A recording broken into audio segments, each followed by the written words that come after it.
Good morning. Good morning, ma'am. Good morning, miss. Good morning, ma'am. Good morning, Good ma'am. morning. Good morning, ma'am.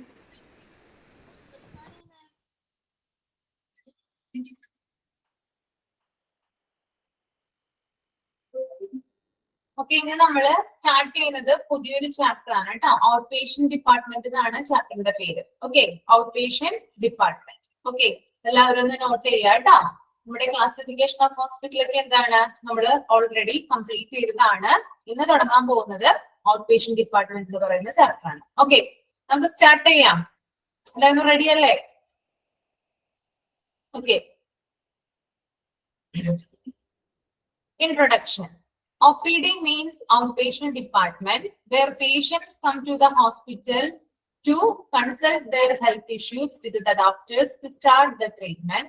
OPD service are medical care provided on an outpatient basis that include diagnosis, observation, consultation, treatment, intervention, and rehabilitation services. Okay.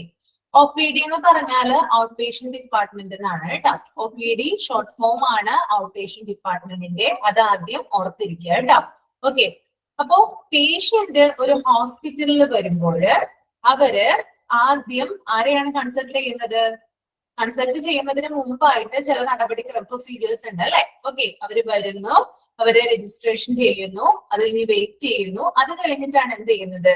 ഡോക്ടറെ അവര് consult ചെയ്യുന്നത്. Okay, അപ്പോ patients ഹോസ്പിറ്റലിൽ വരുന്നു, അവരുടെ health issues അവരുടെ ഡോക്ടറുമായിട്ട് discuss ചെയ്യുന്നു, then treatment start ചെയ്യുന്നു. ഓക്കെ, ഇതിന് സഹായിക്കുന്നത്, ഹെൽപ്പ് ചെയ്യുന്നത് ഔട്ട് പേഷ്യന്റ് ഡിപ്പാർട്ട്മെന്റ് എന്ന് പറയുന്ന ഒരു ഡിപ്പാർട്ട്മെന്റ് ആണ്.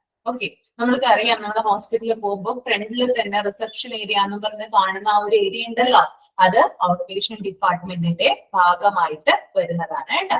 ഓക്കെ, നമുക്ക് ഇനി തുടർന്നും കുറെ കാര്യങ്ങൾ പറയാനുണ്ട്. അതിലൂടെ നമുക്ക് കൂടുതലായിട്ട് ഒ പി ഡി നമുക്ക് പരിചയപ്പെടാം. Okay, O P D service are medical care provided on an out patient basis. Out patient department സേവനം നടത്തുന്നത്, സർവീസ് നടത്തുന്നത് ഔട്ട് പേഷ്യന്റ് ബേസിസ് ആണെങ്കിലാണ്.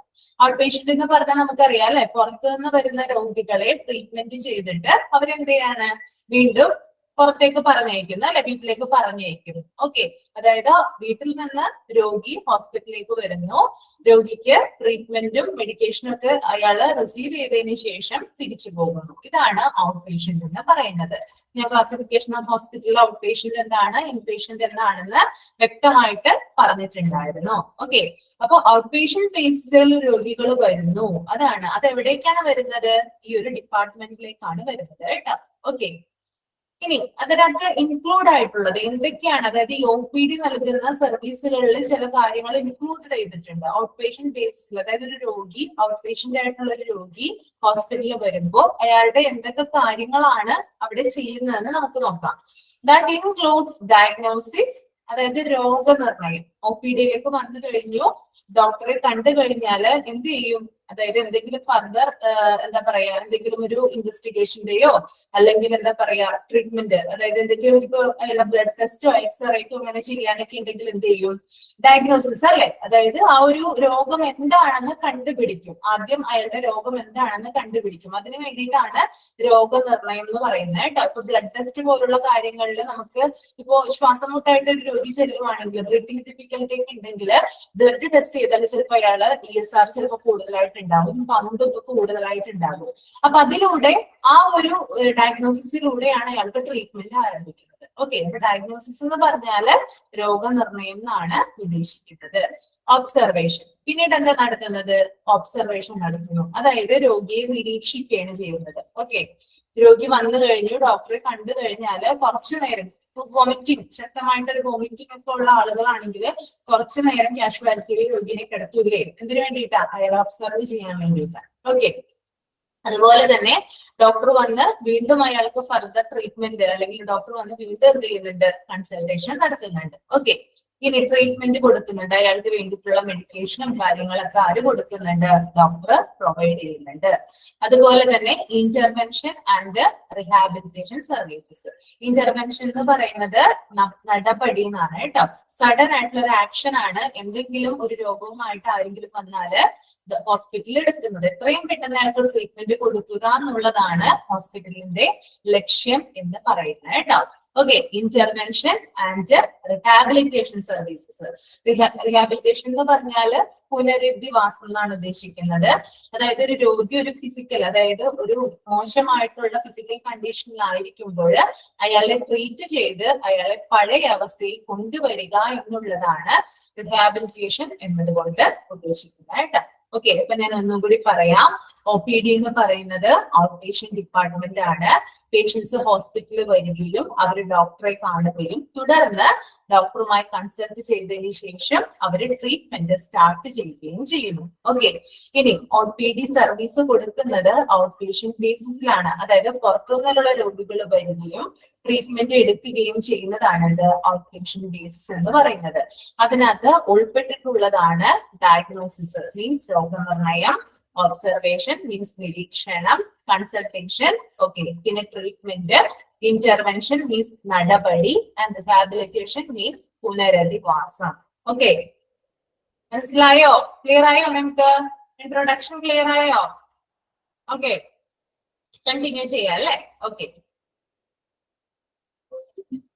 ഇനി വ്യക്തമായിട്ട് പറയുന്നുണ്ട്. ഞാനിപ്പോ മുകളിൽ പറഞ്ഞ OPD-യിലെ ഉൾപ്പെട്ടിട്ടുള്ള കാര്യങ്ങള് വ്യക്തമായിട്ട് താഴെ കൊടുത്തിട്ടുണ്ട്. അപ്പൊ നമുക്ക് എന്താണ് എക്സ്പ്ലനേഷൻ ഒന്ന് നോക്കാം. ആദ്യം കൊടുത്തിരിക്കുന്നത് ഡയഗ്നോസിസ് ആണ് കേട്ടോ. ഓരോ പോയിന്റ് വൈസ് ആയിട്ട് കൊടുത്തിട്ടുണ്ട്. First one diagnosis. ഡയഗ്നോസിസ് ഞാൻ പറഞ്ഞു രോഗനിർണയം എന്നാണ് ഡയഗ്നോസിസിനെ ഉദ്ദേശിക്കുന്നത്. Okay, the identification of the nature of an illness or other problem by examination of symptoms.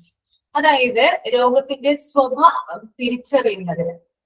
നമ്മൾക്കിപ്പോ ഒരു രോഗം എന്തെങ്കിലും പിടിപെട്ട് കഴിഞ്ഞാല് അതിന്റെ സ്വഭാവം എങ്ങനെയാണ്, അതിന്റെ നേച്ചർ എന്താണെന്ന് തിരിച്ചറിയുന്നതിന് നമുക്ക് ഡയഗ്നോസിസ് അല്ലെ ആവശ്യമാണ്. ഐഡന്റിഫിക്കേഷന് വേണ്ടിയിട്ട് നമ്മൾ എന്തായാലും ടെസ്റ്റുകൾ നടത്തിയിരിക്കണം. ഓക്കെ, അതുപോലെ തന്നെ നമ്മുടെ ലക്ഷണങ്ങൾ വെച്ചിട്ട് ഡോക്ടർ എക്സാമിൻ ചെയ്യുമോ അല്ലെ, നമ്മൾക്ക് ഇന്ന രോഗമാണെന്ന് ഡോക്ടർ എക്സാമിൻ ചെയ്യും. നമുക്കറിയാം, നമുക്ക് എന്തെങ്കിലും ഒരു രോഗമായിട്ട് നമ്മൾ ചെന്ന് കഴിഞ്ഞാൽ ഇപ്പൊ ഒരു പനിയായിട്ടാണ് നമ്മൾ ഡോക്ടറെ കൺസൾട്ട് ചെയ്യുന്നതെങ്കിൽ അദ്ദേഹം നമ്മുടെ സിംറ്റംസ് വെച്ചിട്ട് തന്നെ എന്തായി പറയും നമ്മളോട്, നിങ്ങൾക്ക് വൈറൽ ഫീവർ ആണെന്ന് പറയും. ഓക്കെ, അതായത് ഓരോ രോഗത്തിനും അതിൻ്റെതായിട്ടുള്ള ലക്ഷണങ്ങളുണ്ട്. ഇനി സിംറ്റംസ് വെച്ചും ചില രോഗങ്ങളെ നമുക്ക് ചിലപ്പോൾ ഡോക്ടേഴ്സിന് പറയാനായിട്ട് പറ്റില്ല. അതുകൊണ്ട് അവർ എന്ത് ചെയ്യും, ഫർദർ ടെസ്റ്റിംഗ് നടക്കും അല്ലെ. അതിലൂടെ നമുക്ക് രോഗകാരണം അല്ലെങ്കിൽ രോഗാണു ഏതാണെന്ന് തിരിച്ചറിയാനായിട്ട് സാധിക്കും. ഇതിനെയാണ് ഡയഗ്നോസിസ് എന്ന് പറയുന്നത്. ക്ലിയർ ആയെന്ന് കരുതുന്നു കേട്ടോ. Next is observation. ഒബ്സർവേഷൻ എന്ന് പറഞ്ഞാൽ നിരീക്ഷണം. The action of closely monitoring someone. ഒരു രോഗി ഹോസ്പിറ്റലിൽ വന്നു കഴിഞ്ഞാൽ അയാൾക്ക് എന്തെങ്കിലും ഒരു ഇതുണ്ടെങ്കിൽ, എന്തെങ്കിലും ഒരു എന്താ പറയാ മോശമായിട്ടുള്ള ഒരു അവസ്ഥയാണെങ്കിൽ, ഞാൻ പറഞ്ഞു നേരത്തെ ശക്തമായിട്ട് രോഗി വൊമിറ്റ് ചെയ്തുകൊണ്ടിരിക്കുകയാണ്, അങ്ങനെയുള്ളപ്പോൾ രോഗി അവിടെ കുറച്ചു നേരത്തേക്ക് എന്ത് ചെയ്യും, ഒബ്സർവ് ചെയ്യും അല്ലെ. വീട്ടിലേക്ക് ആളെ വിടില്ല. അതുപോലെ തന്നെ നമ്മൾ എന്തെങ്കിലും ഒരു ഇഞ്ചക്ഷൻ എന്തെങ്കിലും വെച്ച് കഴിഞ്ഞാൽ നമ്മളോട് പറയും അരമണിക്കൂർ കഴിഞ്ഞിട്ട് നിങ്ങൾ വീട്ടിൽ പോയാൽ മതി എന്ന് പറയും. ഓക്കെ, അതായത് ആഫ്റ്റർ എഫക്ട് എന്തെങ്കിലും ഉണ്ടോ എന്ന് അറിയാനായിട്ട് അവര് നമ്മളെ ഒബ്സർവ് ചെയ്യുന്നതിനാണ് അങ്ങനെ പറയുന്നത്. ഒരാളെ സൂക്ഷ്മമായിട്ട് മോണിറ്റർ ചെയ്യുന്നതിനെയാണ് എന്ത് പറയുന്നത്, ഒബ്സർവേഷൻ എന്ന് പറയുന്നത്. Okay, and next is consultation.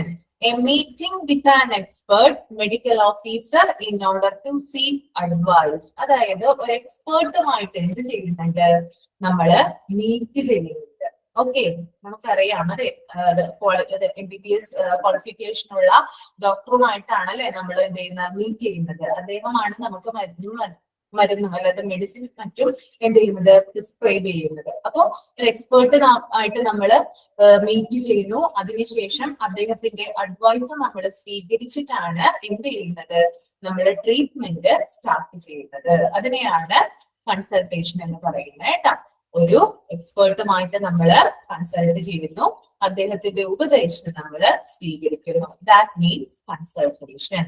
Okay, next is treatment. Okay, treatment എന്ന് പറഞ്ഞാൽ എന്താ? ചികിത്സ എന്നാണ് ഉദ്ദേശിക്കുന്നത് കേട്ടോ. The medical care given to a patient for an illness or injury. ഒരു പരിക്ക് പറ്റിയ അല്ലെങ്കിൽ എന്തെങ്കിലും ഒരു രോഗവുമായിട്ടോ അല്ലെങ്കിൽ ഒരു പരിക്കുമായിട്ടോ നമ്മൾ ചെന്ന് കഴിഞ്ഞാല് നമ്മൾക്ക് വേണ്ടിയിട്ടുള്ള മെഡിക്കൽ കെയർ നൽകുന്നു. അവിടെ നമ്മൾക്ക് ട്രീറ്റ്മെന്റ് സ്റ്റാർട്ട് ചെയ്യുന്നത്. ഓക്കെ, അതാണ് അവിടെ പറയുന്നത് കേട്ടോ. എന്തെങ്കിലും ഒരു പരിക്കായിട്ടോ അല്ലെങ്കിൽ എന്തെങ്കിലും ഒരു രോഗവുമായിട്ടോ നമ്മൾ ചെന്ന് കഴിഞ്ഞാൽ ഉടനടി ചികിത്സ നമുക്ക് നൽകുന്നുണ്ട്.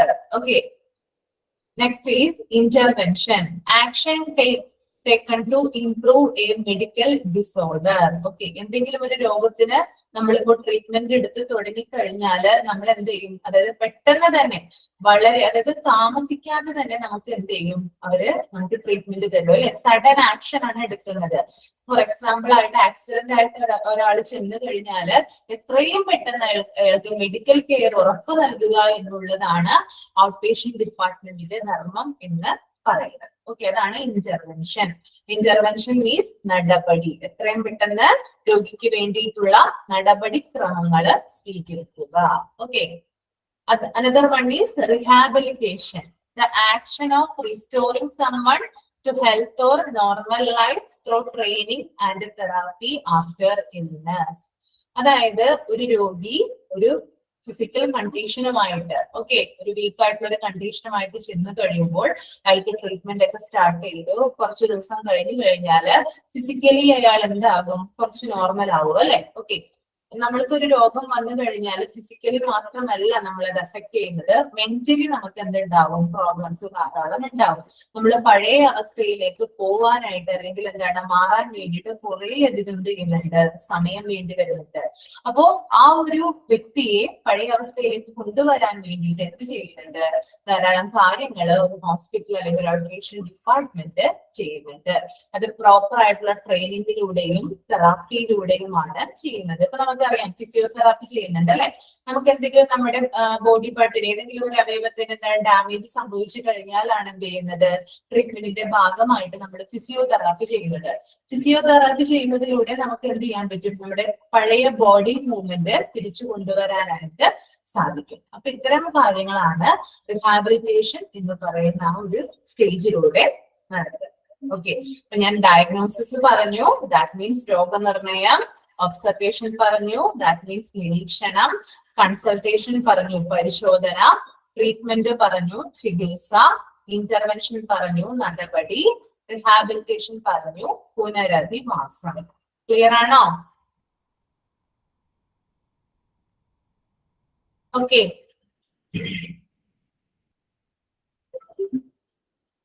നെക്സ്റ്റ് നമുക്ക് നോക്കാം ഒബ്ജക്റ്റീവ് ഓഫ് OPD. ഓക്കെ, OPDയുടെ ലക്ഷ്യങ്ങൾ എന്തെല്ലാമാണ്?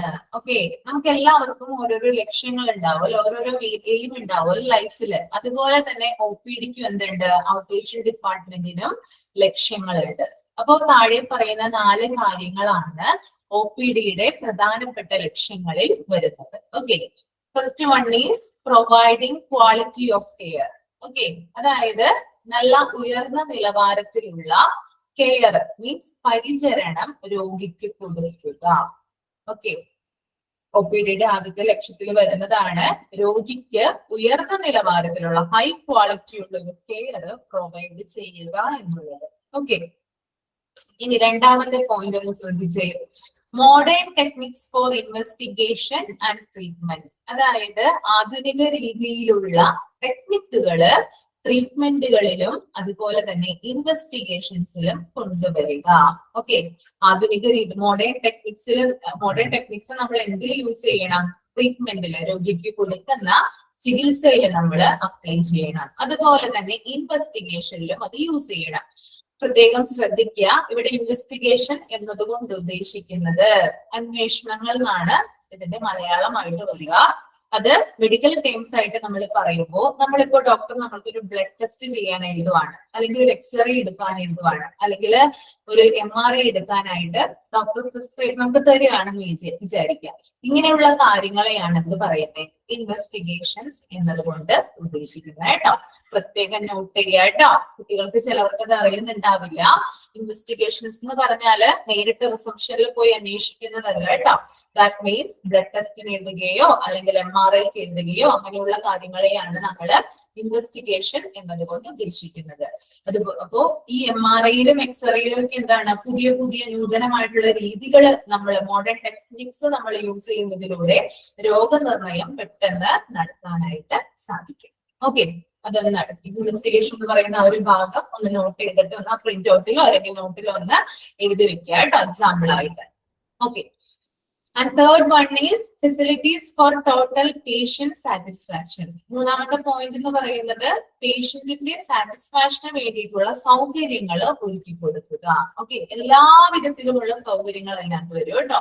നമ്മൾ റിസപ്ഷനിസ്റ്റ് മുതൽ ഡോക്ടർ, അതുപോലെ തന്നെ ഹൗസ് കീപ്പിംഗിൽ ജോലി ചെയ്യുന്ന അവരുടെ ബിഹേവിയർ വരെ എന്തില് വരും? പേഷ്യന്റ് സാറ്റിസ്ഫാക്ഷനിൽ വരും. ഓക്കെ, നമ്മളൊരു ഹോസ്പിറ്റലില് രോഗവുമായിട്ട് ചെന്ന് കഴിഞ്ഞാൽ നമ്മളെ വെൽക്കം ചെയ്യുന്നത് ആരാ? റിസപ്ഷൻ ഏരിയ ആണ് അല്ലെ. അവിടെ നമ്മളെ വെൽക്കം ചെയ്യുമ്പോൾ അവര് നമ്മളോട് കരുതുന്ന അല്ലെങ്കിൽ നമ്മളോട് തരുന്ന ആ ഒരു പെരുമാറ്റം, ആ ഒരു ബിഹേവിയർ അനുസരിച്ചിട്ടാണ് നമ്മൾ ആ ഒരു ഹോസ്പിറ്റലിൽ എന്ത് ചെയ്യുന്നത്? കൺസൾട്ടേഷൻ എടുക്കുന്നത്. ഓക്കെ, മോശമായിട്ടുള്ള രീതിയിലാണ് അവര് നമ്മളോട് പെരുമാറുന്നെങ്കിൽ നമ്മൾ ആ ഹോസ്പിറ്റലിൽ നിൽക്കോ? ഒരിക്കലും ഇല്ല, നമ്മൾ തിരിച്ചു പോരും അല്ലെ. ഓക്കെ, ആ ഒരു വിഭാഗത്തിന് തുടങ്ങി അവിടെ ഹൗസ് കീപ്പിംഗ്, അതായത് ക്ലീൻ ചെയ്യുന്ന ആളുകൾ വരെ എന്ത് വേണം? നല്ല രീതിയിലുള്ള ഒരു പെരുമാറ്റം ഉണ്ടെങ്കിൽ മാത്രമാണ് ആ ഹോസ്പിറ്റലിൽ നല്ല രീതിയിൽ പ്രോപ്പർ ആയിട്ട് ഫങ്ഷനിങ് ചെയ്യുകയുള്ളൂ. അപ്പോ പേഷ്യന്റ് സാറ്റിസ്ഫാക്ഷനുള്ള സൗകര്യങ്ങൾ എന്ത് കൊടുക്കണം? OPD ഒരുക്കി കൊടുക്കണം എന്നാണ് ഇവിടെ പറയുന്നത് കേട്ടോ. അതാണ് മൂന്നാമത്തെ ലക്ഷ്യമായിട്ട് വരുന്നത്. Next one, good public relation. ഞാൻ നേരത്തെ പറഞ്ഞത് തന്നെയാണ്, ആളുകളുമായിട്ട് അതായത് രോഗികളുമായിട്ട് അവിടെ വരുന്ന വിസിറ്റേഴ്സുമായിട്ടൊക്കെ എന്താണ് നല്ല രീതിയിലൊരു ബന്ധം, ഗുഡ് ആയിട്ടുള്ളൊരു കമ്മ്യൂണിക്കേഷൻ എന്ത് ചെയ്യുക? ക്രിയേറ്റ് ചെയ്യാന്നുള്ളത് ഔട്ട് പേഷ്യന്റ് ഡിപ്പാർട്ട്മെന്റിന്റെ ധർമ്മത്തിൽ പെടുന്നതാണ്. ഹോസ്പിറ്റലിൽ ചെന്ന് കഴിഞ്ഞാൽ നമുക്ക് കാണാം റിസപ്ഷൻ ഏരിയയില് റിസപ്ഷനിസ്റ്റ് ആ ഒരു ഏരിയയിൽ കൂടാതെ തന്നെ 2-3 ആളുകൾ അവിടെ സ്റ്റേ ചെയ്യുന്നത് കാണാം അല്ലെ. നമ്മുടെ ആവശ്യങ്ങള് ചോദിച്ചറിയാനും നമ്മൾ ചോദിക്കുമ്പോൾ ആൻസേഴ്സ് ഇങ്ങോട്ട് പറയാനും ഒക്കെ നമുക്ക് വഴി കാണിച്ചു തരാനൊക്കെ ആളുകൾ അവിടെ നിൽക്കുന്നത് നമുക്ക് കാണാനായിട്ട് സാധിക്കും. അങ്ങനെയുള്ള ആളുകൾ എന്ന് പറഞ്ഞാൽ എന്താണ്? അതായത് ആളുകളുമായിട്ട് നേരിട്ട് നല്ല രീതിയിലുള്ള കമ്മ്യൂണിക്കേഷൻ ക്രിയേറ്റ് ചെയ്യാൻ വേണ്ടിയിട്ടാണ് അങ്ങനെയുള്ള സ്റ്റാഫുകളെ അവിടെ ഇവര് നിർത്തിയിരിക്കുന്നത് കേട്ടോ. OPDയില് നിങ്ങൾക്കൊന്ന് ശ്രദ്ധിച്ചറിഞ്ഞറിയാം, ഹോസ്പിറ്റലിൽ ചെല്ലുമ്പോൾ ഇത് നോക്കിയാൽ മതി. ഓക്കെ, അപ്പോ ഒബ്ജക്റ്റീവ്സ് ഓഫ് OPD ആണ് പറഞ്ഞത്. First one is providing quality of care, ഉയർന്ന നിലവാരത്തിലുള്ള പരിചരണം രോഗിക്ക് കൊടുക്കുന്നു. അതുപോലെ തന്നെ മോഡേൺ ടെക്നിക്സുകൾ ഇൻവെസ്റ്റിഗേഷനിലും ട്രീറ്റ്മെന്റിലും ഉപയോഗിക്കുന്നു. അതുപോലെ പേഷ്യന്റ് സാറ്റിസ്ഫാക്ഷനുള്ള ഫെസിലിറ്റീസ് ഒരുക്കി കൊടുക്കുന്നു. ഗുഡ് പബ്ലിക് റിലേഷൻ മെയിൻറ്റെയിൻ ചെയ്ത് പോകും. Okay. Next, the scope of OPD include the following. OPDയുടെ പരിധിക്കുള്ളിൽ വരുന്ന കാര്യങ്ങളാണ് ഇനി പറയാൻ പോകുന്നത് കേട്ടോ. OPDയുടെ ലിമിറ്റേഷൻസിനുള്ളിൽ വരുന്ന കാര്യങ്ങളാണ് താഴെ പറയുന്നത്. First one is consultation. നമുക്കറിയാലോ, ഡോക്ടറെ അടുത്ത് എന്ത് ചെയ്യുന്നുണ്ട്? കൺസൾട്ട് ചെയ്യുന്നുണ്ട് അല്ലെ. അതാണ് കൺസൾട്ടേഷൻ എന്നതുകൊണ്ട് ഉദ്ദേശിക്കുന്നത്. ഓക്കെ, സൗണ്ട് ബ്രേക്കിംഗ് വരുന്നുണ്ടോ? ആർക്കെങ്കിലും സൗണ്ട് ബ്രേക്ക് വരുന്നുണ്ടോ? ഡിസ്റ്റർബൻസ് വരുന്നുണ്ടോ എന്തെങ്കിലും? ഇല്ല. ഞാനിവിടെ ഓൾ മ്യൂട്ട് കൊടുത്ത് വെച്ചിരിക്കുകയാണ്, അതുകൊണ്ട് അങ്ങനെ ഉണ്ടാവാൻ സാധ്യതയില്ല. ഉണ്ടെങ്കിൽ ഒന്ന് ലീവ് ചെയ്തിട്ട് റീജോയിൻ ചെയ്യുക കേട്ടോ. Okay, investigation. അപ്പോ നെക്സ്റ്റ് വൺ ഈസ് ഇൻവെസ്റ്റിഗേഷൻ ആണ്. ഇൻവെസ്റ്റിഗേഷൻ എന്ന് പറയുന്നത് അന്വേഷണങ്ങൾ ഞാൻ പറഞ്ഞല്ലേ, ബ്ലഡ് ടെസ്റ്റ്, എക്സ്റേ, MRI, ഇതൊക്കെ എന്താണ് ഇൻവെസ്റ്റിഗേഷനിൽ വരുന്നത്. And another one is procedures, നടപടിക്രമങ്ങൾ. ഓക്കെ, അത് OPDയുടെ പരിധിയിൽ വരുന്നതാണ്. കാരണം ആദ്യം രോഗി വരുന്നത് റിസപ്ഷൻ ഏരിയയിലേക്കാണ്, തുടർന്ന് രജിസ്ട്രേഷൻ ചെയ്തിട്ടാണ് അദ്ദേഹം എന്ത് ചെയ്യുന്നത്? ഡോക്ടറെ കാണുന്നത്. അതിനുശേഷം മരുന്ന് മേടിക്കുന്നു, തിരിച്ചു പോകുന്നു. ആ ഒരു പ്രൊസീജിയേഴ്സ് ഒക്കെ ഇവിടെ നടക്കുന്നത് OPDയുടെ ഉള്ളിലാണ് നടക്കുന്നത്. സ്പെഷ്യാലിറ്റി സർവീസസ്, അതുപോലെ തന്നെ രോഗിക്ക് സ്പെഷ്യൽ ആയിട്ടുള്ള സർവീസുകൾ എന്ത് ചെയ്യുന്നുണ്ട്? OPD പ്രൊവൈഡ് ചെയ്യുന്നുണ്ട്. ചില ക്ലിനിക്കുകൾ OPDയിൽ കാണാനായിട്ട് സാധിക്കും. ഡയബറ്റിക് ക്ലിനിക്ക്, അതുപോലെ തന്നെ എന്താണ് ബേബി ക്ലിനിക്ക്, അങ്ങനെയുള്ള ക്ലിനിക്കുകളൊക്കെ എന്താണ് OPDയുടെ പരിധിക്കുള്ളിൽ വരുന്നതാണ്. അത് അവര് സർവീസ് ചെയ്യുന്നതാണ് കേട്ടോ, speciality services. Okay, next is preventive and promotive health care clinic which include diabetic antenatal. അതായത് നമ്മുടെ ആരോഗ്യത്തിന് വേണ്ടിയിട്ട് എന്ത് ചെയ്യുന്നുണ്ട്, അവര് പ്രൊമോഷൻ കൊടുക്കുന്നുണ്ട്. നല്ലൊരു ആരോഗ്യം നമുക്ക് കാത്തു സൂക്ഷിക്കാനുള്ള എല്ലാത്തരം അവയർനെസ്സും അവര് നമുക്ക് നൽകുന്നുണ്ട്. ഇപ്പൊ എന്തെങ്കിലും രോഗം വരുന്നതിന് മുമ്പായിട്ട് അതിനെ തടയാൻ വേണ്ടിയിട്ടുള്ള പ്രിവെന്റീവ് മെത്തേഡുകൾ എന്ത് ചെയ്യുന്നുണ്ട്, അവര് നമ്മളോട് പറഞ്ഞു തരുന്നുണ്ട് കേട്ടോ. അതാണ് രണ്ടാമത്തെ പോയിന്റ് വരുന്നത്. അതിനകത്ത് ഡയബറ്റിക് വരും, അതുപോലെ ആന്റിനേറ്റൽ വരും. അതായത് പ്രൊമോട്ടീവ് ഹെൽത്ത് കെയറിൽ വരുന്നതാണ് ഡയബറ്റിക്കും ആന്റിനേറ്റൽ എന്ന് പറയുന്നത്. ഡയബറ്റിക് എന്ന് പറഞ്ഞാൽ അറിയാലോ, പ്രമേഹ രോഗ സംബന്ധമായിട്ടുള്ള ക്ലിനിക്കുകൾ എവിടെ പ്രവർത്തിക്കുന്നുണ്ട്, ഹോസ്പിറ്റലിലെ ഒപിഡിയിൽ പ്രവർത്തിക്കുന്നുണ്ട്. ഓക്കെ, നമുക്ക് പെട്ടെന്ന് നിന്ന് ഷുഗർ ഒക്കെ ടെസ്റ്റ് ചെയ്യാനും ഇൻസുലിനൊക്കെ ഇൻടേക്ക് ചെയ്യാനൊക്കെ സാധിക്കും. അതുപോലെ തന്നെ ആന്റിനേറ്റൽ ക്ലിനിക് എന്ന് പറയുന്നത് അമ്മയ്ക്കും കുഞ്ഞിനും, അതായത് പ്രസവാനന്തര കാര്യങ്ങൾ വരുമ്പോൾ, അതായത് ഡെലിവറിക്ക് ശേഷം അമ്മയുടെയും കുഞ്ഞിന്റെയും ആരോഗ്യം കണക്കിലെടുത്ത് അവർക്ക് വേണ്ടിയിട്ടുള്ള അവയർനെസ് കൊടുക്കാനാണ് ആന്റിനേറ്റൽ ക്ലിനിക്കുകൾ പ്രവർത്തിക്കുന്നത്. ഓക്കെ, അപ്പോ പ്രിവെന്റീവ് ആൻഡ് പ്രൊമോട്ടീവ് ഹെൽത്ത് കെയറിൽ വരുന്നതാണ് ഡയബറ്റിക് ക്ലിനിക്കും അതുപോലെ തന്നെ ആന്റിനേറ്റൽ ക്ലിനിക്കും കേട്ടോ. ഓക്കെ, അതൊന്ന് നോട്ട് ചെയ്ത് വെക്കുക കേട്ടോ. ഡയബറ്റിക് എന്ന് പറഞ്ഞാൽ അറിയാം നിങ്ങൾക്ക്. ആന്റിനേറ്റൽ എന്ന് പറഞ്ഞാൽ പ്രസവാനന്തരം എന്നാണ് ഉദ്ദേശിക്കുന്നത്. Okay, and third one is rehabilitation services. അതിനകത്ത് ഫിസിയോതെറാപ്പി ഉണ്ട്, അതുപോലെ തന്നെ ഒക്യുപേഷണൽ തെറാപ്പിയും ഉണ്ട്. അതായത് റിഹാബിലിറ്റേഷൻ സർവീസസ് എന്ന് പറഞ്ഞാൽ പുനരധിവാസ, അല്ലെ, പുനരധിവാസ സേവനങ്ങൾ എന്നാണ് ഉദ്ദേശിക്കുന്നത് കേട്ടോ. ഫിസിയോതെറാപ്പി എന്ന് പറഞ്ഞാൽ എന്താ ഉദ്ദേശിക്കുന്നത്, അതായത് രോഗിയുടെ ഏതെങ്കിലും ഒരു ബോഡി പാർട്ട് നമുക്ക് എന്താ പറയാ ഡാമേജ് ആവുകയോ അല്ലെങ്കിൽ എന്തെങ്കിലും രോഗം ബാധിച്ച് അവിടെ എന്താ പറയാ ഒരു മൂവ്മെന്റ് പറ്റാത്തൊരവസ്ഥ, ഒരു മുട്ടുവേദനയോ അല്ലെങ്കിൽ ഒരു നടുവേദനയോ കഴുത്തുവേദനയോ ഒക്കെ വന്നു കഴിഞ്ഞാല് നമ്മൾ എന്ത് ചെയ്യും, ഹോസ്പിറ്റലിൽ കാണിക്കും അല്ലെ. നമുക്ക് അവര് മെഡിസിൻ തരും, ഡോക്ടർ മെഡിസിൻ തരും, കൂടാതെ ഫിസിയോതെറാപ്പി ചെയ്യാനായിട്ട് പറയും. ഓക്കെ, ചെറിയ ചെറിയ എക്സസൈസുകൾ നമുക്ക് പറഞ്ഞു തരും അല്ലെ.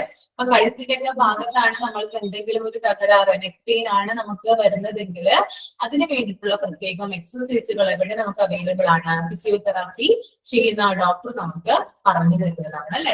അപ്പൊ ഫിസിയോതെറാപ്പിയിലൂടെ നമുക്ക് നമ്മുടെ ആ ഒരു ബോഡി പാർട്ടിന്റെ ഭാഗം നമുക്ക് അവിടുത്തെ വേദനകൾ, പെയിൻ നമുക്ക് റിലീവ് ചെയ്യാനായിട്ട് അല്ലെങ്കിൽ ആ ഒരു വേദന നമുക്ക് കുറച്ചുകൊണ്ട് തരാനായിട്ട് നമുക്ക് ഫിസിയോതെറാപ്പിയിലൂടെ സാധിക്കും. ഓക്കെ, ഒരു രോഗിയെ അയാളുടെ പഴയ അവസ്ഥയിലേക്ക് തിരിച്ചു കൊണ്ടുവരാനുള്ള ഒരു മാർഗമാണത് ഫിസിയോതെറാപ്പി എന്ന് പറയുന്നത്. മരുന്നുകൾ മാത്രമല്ല നമ്മൾ കഴിക്കേണ്ടത്, അവർ പറയുന്ന ഇങ്ങനത്തെ ഫിസിയോതെറാപ്പി പോലുള്ള കാര്യങ്ങളും കൂടി നമ്മൾ ചെയ്താലേ നമ്മൾ നോർമൽ ലൈഫിലേക്ക് തിരിച്ച് വരികയുള്ളൂ. Okay, next is occupational therapy. Occupational therapy എന്ന് പറഞ്ഞാൽ എന്താണ്, ഫിസിയോതെറാപ്പി പോലെ തന്നെയാണ്, പക്ഷെ ഒരു വ്യത്യാസമുണ്ട്. ഇവിടെ ബോഡി മൂവ്മെന്റിന് വേണ്ടിയിട്ടാണ് ഫിസിയോതെറാപ്പി നമ്മളെ ഹെൽപ്പ് ചെയ്യുന്നത് അല്ലെ. നമ്മുടെ ബോഡി മൂവ്മെന്റ് പഴയ രീതിയിലാവാൻ വേണ്ടിയിട്ടാണ് ഫിസിയോതെറാപ്പി നമ്മളെ ഹെൽപ്പ് ചെയ്യുന്നത്. എന്നാൽ ഒക്യുപേഷണൽ തെറാപ്പി എന്ന് പറയുന്നത് നമ്മുടെ മെന്റൽ കണ്ടീഷനും കൂടി കണക്കിലെടുത്ത് അതിനെ കുറച്ചും കൂടി ഇംപ്രൂവ് ചെയ്യാൻ വേണ്ടിയിട്ടാണ് ഒക്യുപേഷണൽ തെറാപ്പി നമ്മളെ സഹായിക്കുന്നത്. നമ്മുടെ ഡേ ടു ഡേ ലൈഫിൽ നമ്മൾ ചെയ്യുന്ന കാര്യങ്ങൾക്ക് കുറച്ച് എന്താ പറയാ ബ്രേക്ക് ആവുകയാണെങ്കിൽ, എന്തെങ്കിലും ഒരു ഫിസിക്കൽ കണ്ടീഷൻ വന്നിട്ട് നമ്മുടെ ഡേ ടു ഡേ ലൈഫിലെ കാര്യങ്ങൾ ചെയ്യാൻ നമുക്ക് പറ്റാത്ത വരികയാണെങ്കിൽ, അല്ലെങ്കിൽ നമ്മുടെ ജോലി സംബന്ധമായിട്ടുള്ള കാര്യങ്ങൾ നമുക്ക് കൂടുതൽ ടെൻഷൻ വരികയാണെങ്കിൽ, കൂടുതൽ നമ്മൾ സ്ട്രെസ്ഡ് ആണെങ്കിൽ നമ്മളെ അതിന് വേണ്ടിയിട്ട് അതൊന്ന് നമ്മുടെ ആ ഒരു ടെൻഷനൊക്കെ റിലീവ് ആവാൻ വേണ്ടിയിട്ട്, ഒന്ന് അതിന്റെ ഇതൊക്കെ കുറക്കാൻ വേണ്ടിയിട്ട് ഒക്യുപേഷണൽ തെറാപ്പി നമ്മളെ സഹായിക്കും. ഓക്കെ, ഫിസിയോതെറാപ്പി എന്ന് പറയുന്നത് ആ ഫിസിക്കൽ മൂവ്മെന്റിന് വേണ്ടിയിട്ട് മാത്രം ചെയ്യുന്നതാണെങ്കിൽ, ഒക്യുപേഷണൽ തെറാപ്പി എന്ന് പറയുന്നത് നമ്മുടെ ഫിസിക്കലിനെ കൂടാതെ തന്നെ നമ്മുടെ മെന്റൽ കണ്ടീഷനും പഴയ രീതിയിലേക്ക് ആകാൻ വേണ്ടിയിട്ട് ചെയ്യുന്ന തെറാപ്പി. അത് ഓർമ്മിക്കുക കേട്ടോ. ഓക്കെ,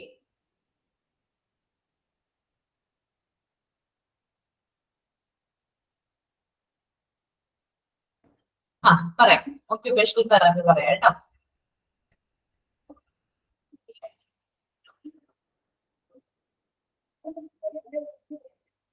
ഒക്യുപേഷണൽ തെറാപ്പി എന്ന് പറഞ്ഞാൽ ഫിസിയോതെറാപ്പിയിൽ നിന്ന് വ്യത്യസ്തമാണ്. ഫിസിയോതെറാപ്പി ആദ്യം അറിഞ്ഞിരിക്കുക, നമ്മുടെ ബോഡി മൂവ്മെന്റ്. ഇപ്പൊ ഞാൻ പറഞ്ഞൊരു എക്സാമ്പിൾ പറഞ്ഞ്, നമുക്കൊരു കഴുത്ത് വേദന വന്നു കഴിഞ്ഞാല് ഡോക്ടർ മരുന്ന് മാത്രമല്ല തരുന്നത്, അതിന് വേണ്ടിയിട്ട് ഫിസിയോതെറാപ്പി ചെയ്യാനായിട്ട് പറയും.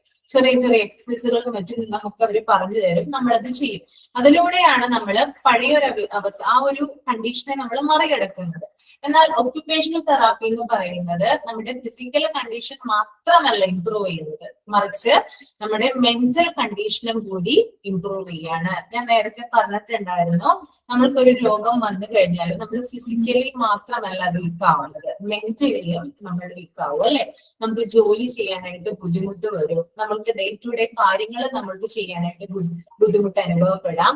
അപ്പൊ അങ്ങനെയുള്ള ബുദ്ധിമുട്ടുകളിലൂടെ കടന്നു പോകുന്നവർക്ക് അവരുടെ മെന്റൽ, അവരൊന്ന് ആ ഒരു എന്താ പറയാ മെന്റൽ റിലീഫിന് വേണ്ടിയിട്ട് കൊടുക്കുന്ന തെറാപ്പിയാണെന്ത് ഒക്യുപേഷണൽ തെറാപ്പി എന്ന് പറയുന്നത്. ഓക്കെ, ഒക്യുപേഷണൽ തെറാപ്പിക്ക് എക്സാമ്പിൾ ആയിട്ട് നമുക്കൊന്നും പറയാം. അതായത് ഇപ്പൊ എന്തെങ്കിലും ഒരു ജോലിയുമായിട്ട് ബന്ധപ്പെട്ടിട്ടുള്ള കാര്യമാണ്. ഓക്കെ, ഇപ്പൊ ഫോർ എക്സാമ്പിൾ ഞാൻ പറയാം, ഞാനിപ്പോ പഠിപ്പിച്ചുകൊണ്ടിരിക്കുന്ന ഒരു ടീച്ചറാണ് അല്ലെ, നിങ്ങളെ പഠിപ്പിച്ചുകൊണ്ടിരിക്കുകയാണ്. എന്റെ ഇതെന്ന് പറയുന്നത് ശബ്ദമാണ്, ഞാൻ എന്റെ വോയിസ് ഉപയോഗിച്ചിട്ടാണ് നിങ്ങളെ പഠിപ്പിക്കുന്നത്. ഓക്കെ, ഇപ്പൊ കൂടുതൽ സ്ട്രെയിൻ വന്നു കഴിഞ്ഞാൽ നമുക്ക് സൗണ്ടിന് കൂടുതൽ പ്രശ്നം വരും അല്ലെ. ഓക്കെ, നമ്മുടെ വോക്കൽ കോഡിനൊക്കെ സ്ട്രെയിൻ വന്നു കഴിഞ്ഞാൽ കുറച്ച് ബുദ്ധിമുട്ടാണ്. ചിലപ്പോ എന്താണ്, ശബ്ദം കുറച്ച് ചേഞ്ച് ആവാം, അല്ലെങ്കിൽ ശബ്ദം ഇല്ലാതെയാകാം, അങ്ങനെയുള്ള കാര്യങ്ങളൊക്കെ നമുക്ക് വന്ന് വരാം. അപ്പൊ ഞാൻ ആദ്യം എന്ത് ചെയ്യും, അതായത് ആ ഒരു ENT ഡോക്ടറെയാണ് ഞാൻ കാണുക. കാരണം എന്താ, ഈ ഒരു ഭാഗമുള്ളേ, അതുകൊണ്ട് നമ്മൾ എന്തായാലും ENT ഡോക്ടറെയാണ് കാണുക. ENT ഡോക്ടറെ കണ്ടു, അദ്ദേഹം എനിക്ക് മരുന്ന് തന്നു. ഓക്കെ, തുടർന്ന് മരുന്ന് കഴിച്ചിട്ട് എന്ത് ചെയ്യുന്നില്ല, അങ്ങോട്ട് കുറയുന്നില്ല, കുറവുണ്ട് പക്ഷെ പൂർണ്ണമായിട്ട് മാറുന്നില്ല. എനിക്ക് മുമ്പത്തെ പോലെ ക്ലാസ് എടുക്കാനായിട്ട് പറ്റുന്നില്ല. ഞാൻ വീണ്ടും ആ ഡോക്ടറെ കണ്ടു, ആ ഡോക്ടർ എനിക്ക് ഒക്യുപേഷണൽ തെറാപ്പി സജസ്റ്റ് ചെയ്തു. ഞാൻ അവിടെ പോയി. ഓക്കെ, ഒക്യുപേഷണൽ തെറാപ്പിസ്റ്റിന്റെ അടുത്ത് പോയി.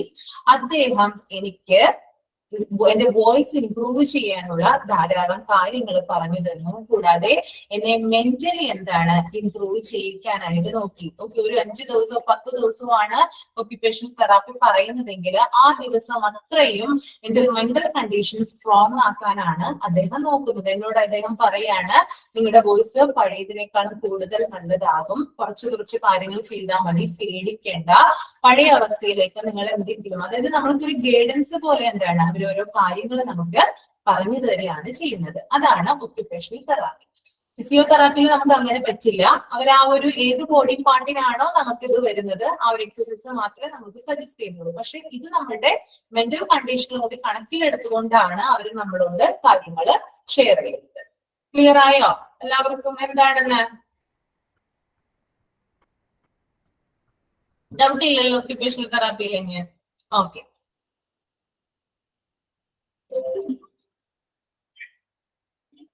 Fourth one is health education ആണ് കേട്ടോ. ഹെൽത്ത് എഡ്യൂക്കേഷൻ എന്ന് പറഞ്ഞാല് ഞാൻ ഒരു ചാപ്റ്ററിൽ പറഞ്ഞിട്ടുണ്ടായിരുന്നു എന്ന് തോന്നുന്നു. അതായത് നമ്മൾക്ക് ഹെൽത്തിനെ കുറിച്ചിട്ടുള്ള അവയർനെസ് നൽകുക. ഓക്കെ, നമ്മളെ ബോധവാന്മാരാക്കുക. ഇപ്പൊ ഹോസ്പിറ്റലിൽ നമ്മൾ ചെന്ന് കഴിഞ്ഞാൽ ചില പോസ്റ്റേഴ്സ് ഒക്കെ നമ്മൾ കാണും അല്ലെ, ഫ്ലെക്സുകൾ കാണും. അതുപോലെ തന്നെ ചില ഭിത്തികളിലൊക്കെ എന്താണ് രോഗത്തെ കുറിച്ചൊക്കെ നമ്മളെ ബോധവാന്മാരാക്കുന്ന രീതിയിൽ എന്ത് ചെയ്തിട്ടുണ്ടാവും, ഒട്ടിച്ചു വെച്ചിട്ടുണ്ടാവും അല്ലെ. ഫോർ എക്സാമ്പിൾ ഇപ്പൊ കൊറോണയുടെ സമയത്ത് എല്ലാ ഹോസ്പിറ്റലിലും എന്തുണ്ടായിരുന്നു, ചില പോസ്റ്റേഴ്സ് ഒട്ടിച്ചു വെച്ചിട്ടുണ്ടായിരുന്നു അല്ലെ. സാനിറ്റൈസർ ഉപയോഗിച്ച് അല്ലെങ്കിൽ സോപ്പ് ഉപയോഗിച്ച് കൈ കഴുകുക, ശരിയായ രീതിയിൽ മാസ്ക് ധരിക്കുക, അകലം പാലിക്കുക, ഇതൊക്കെ എന്താ ഹെൽത്ത് എഡ്യൂക്കേഷന്റെ ഭാഗമായിട്ട് വരുന്നത്. ഓക്കെ, ഇത്രയും കാര്യങ്ങൾ മനസ്സിലായല്ലോ. സ്കോപ്പ് ഓഫ് OPDയിലെ ആദ്യത്തേത് എന്തായിരുന്നു, consultation, investigation procedures, speciality services. രണ്ടാമത്തേത് preventive and promotive health care. മൂന്നാമത്തേത് റിഹാബിലിറ്റേഷൻ സർവീസസ്. നാലാമത്തേത് ഹെൽത്ത് എഡ്യൂക്കേഷൻ. ക്ലിയർ ആയെന്ന് കരുതുന്നു കേട്ടോ.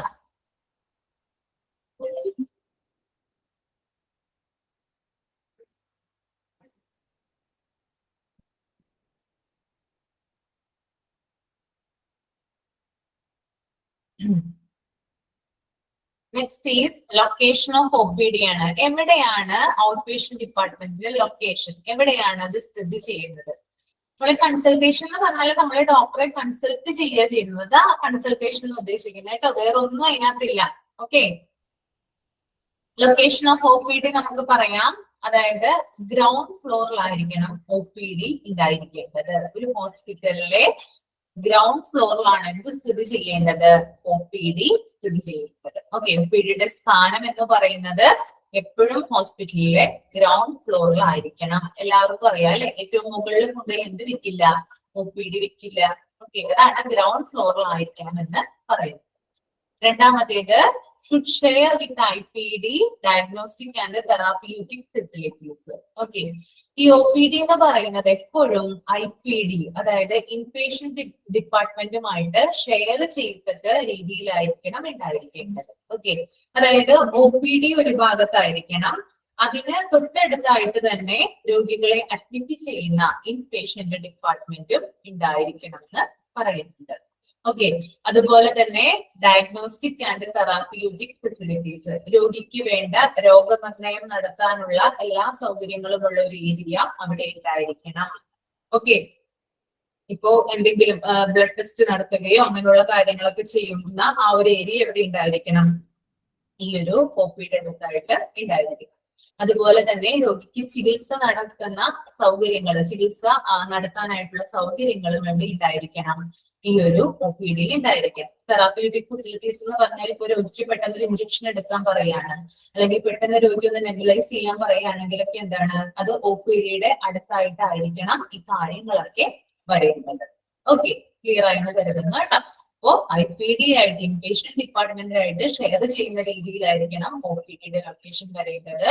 അതുപോലെ തന്നെ രോഗനിർണയം, അതുപോലെ ചികിത്സാ സൗകര്യങ്ങളൊക്കെ ഈ OPDയുടെ അടുത്തായിട്ട് നമുക്ക് കാണാനായിട്ട് സാധിക്കും. Next is unidirectional flow. Okay, unidirectional flow എന്ന് പറയുന്നത് വളരെ ഇമ്പോർട്ടന്റ് ആണ്. അതായത് ആർക്കെങ്കിലും അറിയോ യൂണിഡിറക്ഷണൽ ഫ്ലോ എന്താണെന്ന്? ഒന്ന് കമന്റ് ചെയ്തേ. എന്താണ് ഈ യൂണിഡിറക്ഷണൽ ഫ്ലോ എന്ന് പറയുന്നത്? ആർക്കും അറിയില്ല? കമന്റ് ചെയ്യാമോ? ഇല്ല. ഓക്കെ, ഞാൻ തന്നെ പറയാം. യൂണിഡിറക്ഷണൽ ഫ്ലോ മീൻസ് അതായത് നടപടിക്രമങ്ങളാണ്. നടപടിക്രമങ്ങൾ എന്ന് പറയുമ്പോൾ നമ്മളൊരു എക്സാമ്പിളിലൂടെ മാത്രമേ ഇത് നിങ്ങൾക്ക് എനിക്ക് എക്സ്പ്ലെയിൻ ചെയ്ത് തരാൻ സാധിക്കുകയുള്ളൂ. നമ്മളിപ്പോ ഒരു ഹോസ്പിറ്റലിൽ ചെല്ലുകയാണ്. നമ്മളൊരു ഹോസ്പിറ്റലിൽ ചെല്ലുമ്പോൾ ആദ്യമായിട്ട് നമ്മൾ ചെല്ലുന്നത് അവിടുത്തെ റിസപ്ഷൻ ഏരിയയിലാണ് അല്ലെ?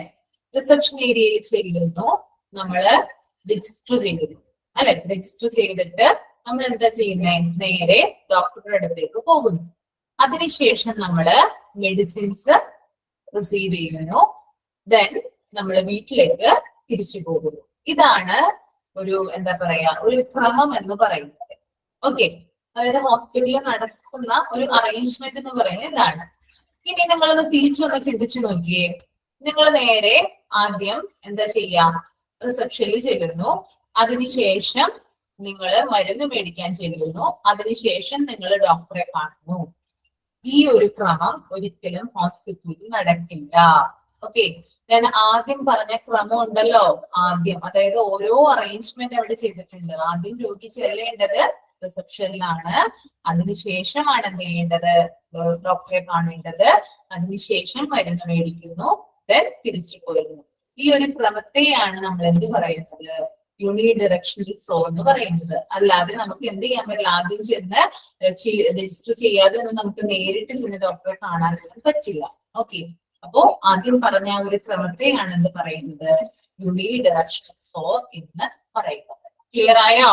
യൂണിഡിറക്ഷണൽ ഫ്ലോ. ഓക്കെ, അല്ല ഡെഫിനേഷൻ ഒന്നുമില്ല. ജസ്റ്റ് നിങ്ങള് ഇപ്പൊ ഓർത്ത് വെക്കാൻ പറ്റിയില്ലെങ്കിൽ ഒന്ന് ജസ്റ്റ് ഒന്ന് നോട്ട് ചെയ്ത് വെച്ചാൽ മതി കേട്ടോ.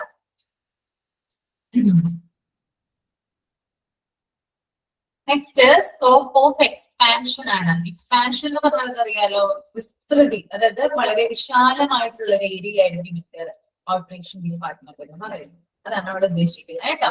വളരെ വിസ്തൃതിയുള്ള, വളരെ വിശാലമായിട്ടുള്ള ഒരു ഏരിയയാണ് എന്ത്? Out patient department. ഓക്കെ, അപ്പൊ ഇത്രയും കാര്യങ്ങളാണ് ലൊക്കേഷൻ ഓഫ് OPD വരുന്നത് കേട്ടോ. ഗ്രൗണ്ട് ഫ്ലോറിലായിരിക്കണം എന്ന് പറയുന്നുണ്ട്. IPD-യുമായിട്ട് ഷെയർ ചെയ്തിരിക്കണം. അതുപോലെ തന്നെ ഡയഗ്നോസ്റ്റിക് തെറാപ്യൂട്ടിക് ഫെസിലിറ്റീസുമായിട്ട് ഷെയർ ചെയ്തിരിക്കണം. യൂണിഡിറക്ഷണൽ ഫ്ലോ ആണ്. അതുപോലെ തന്നെ സ്കോപ്പ് ഓഫ് എക്സ്പാൻഷനും ഉണ്ട്. Okay, next is area of O P D. ഏതൊക്കെ ഭാഗങ്ങളാണ് ഏരിയകൾ, അതായത് ഔട്ട് പേഷ്യന്റ് ഡിപ്പാർട്ട്മെന്റിലെ ഏരിയയിൽ വരുന്ന കാര്യങ്ങൾ ഏതൊക്കെയാണ്? എത്രയായിട്ട് തിരിച്ചിട്ടുണ്ട്? ഒരു ഔട്ട് പേഷ്യന്റ് ഡിപ്പാർട്ട്മെന്റിനെ നമ്മള് 3 ഏരിയ ആയിട്ടാണ് തിരിച്ചിരിക്കുന്നത്. ഓക്കെ, അതിനകത്ത് ആദ്യത്തെ ഏരിയയാണ് പേഷ്യന്റ് ഏരിയ. നിങ്ങൾക്ക് ആ ടേബിള് കൊടുത്ത് കണ്ടാൽ മനസ്സിലാകും. രണ്ടാമത്തെ ഏരിയയാണ് അഡ്മിനിസ്ട്രേറ്റീവ് ഏരിയ. ആൻഡ് മൂന്നാമത്തെ ഏരിയയാണ് ക്ലിനിക്കൽ ഏരിയ.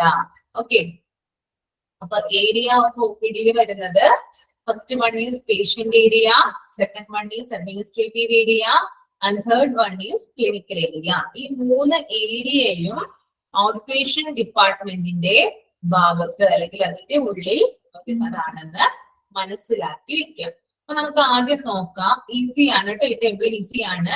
പേഷ്യന്റ് ഏരിയയിൽ എന്തൊക്കെ കാര്യങ്ങളാണ് വരുന്നത് നോക്കാം കേട്ടോ. നിങ്ങൾ കണ്ടിട്ടുണ്ടാവും ഹോസ്പിറ്റലിൽ ചെല്ലുമ്പോ പേഷ്യന്റ് ഏരിയയിൽ വരുന്നതാണ് എൻട്രൻസ്. ഓക്കെ, നമ്മൾ കയറി ചെല്ലുന്ന ഒരു സ്ഥലം ഉണ്ടല്ലോ എൻട്രൻസ് എന്ന് പറയുന്നത്, അത് പേഷ്യന്റ് ഏരിയയിൽ വരുന്നതാണ്. രണ്ടാമത്തേത് റിസപ്ഷൻ. ഓക്കെ, നമ്മള് രജിസ്ട്രേഷൻ ചെയ്യുന്ന ആ ഒരു ഏരിയ എന്ന് പറയുന്നത് അല്ലെങ്കിൽ ആ ഒരു റിസപ്ഷൻ ഏരിയ എന്ന് പറയുന്നത് എന്തിൽ വരുന്നതാണ്? പേഷ്യന്റ് ഏരിയയിൽ വരുന്നതാണ്. അതുപോലെ തന്നെ രജിസ്ട്രേഷൻ എന്ത് തന്നെയാണ്? പേഷ്യന്റ് ഏരിയയിൽ വരുന്നതാണ്.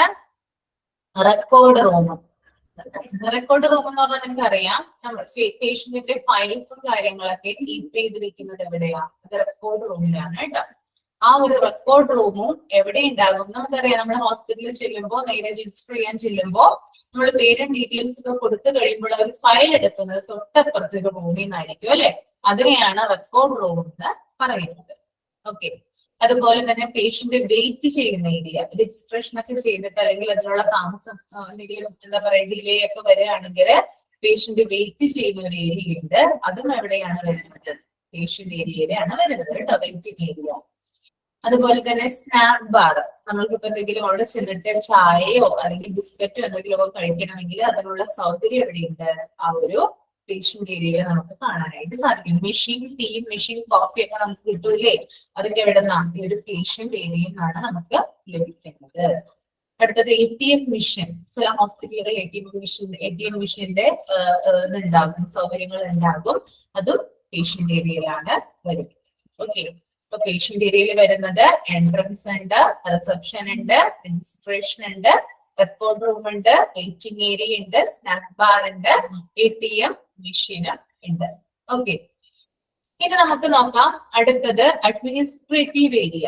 ഓക്കെ, അഡ്മിനിസ്ട്രേറ്റീവ് ഏരിയ എന്ന് പറയുന്ന പ്രത്യേക വിഭാഗമുണ്ട്. ഹോസ്പിറ്റലിന്റെ ഡേ ടു ഡേ പ്രൊസീജിയേഴ്സ് ഒക്കെ കൊണ്ടുപോകുന്നത് അഡ്മിനിസ്ട്രേറ്റീവ് വിഭാഗമാണ്. അപ്പൊ അതിനകത്ത് എന്തൊക്കെയാണ് വരുന്നത്? ആദ്യത്തേത് administrator office. Okay, hospital administrators ഉണ്ട് അല്ലെ? ഭരണാധികാരികളുണ്ട്. അവരുടെ ഒരു ഓഫീസ് എവിടെയായിട്ടാണ് ഉണ്ടാവുക?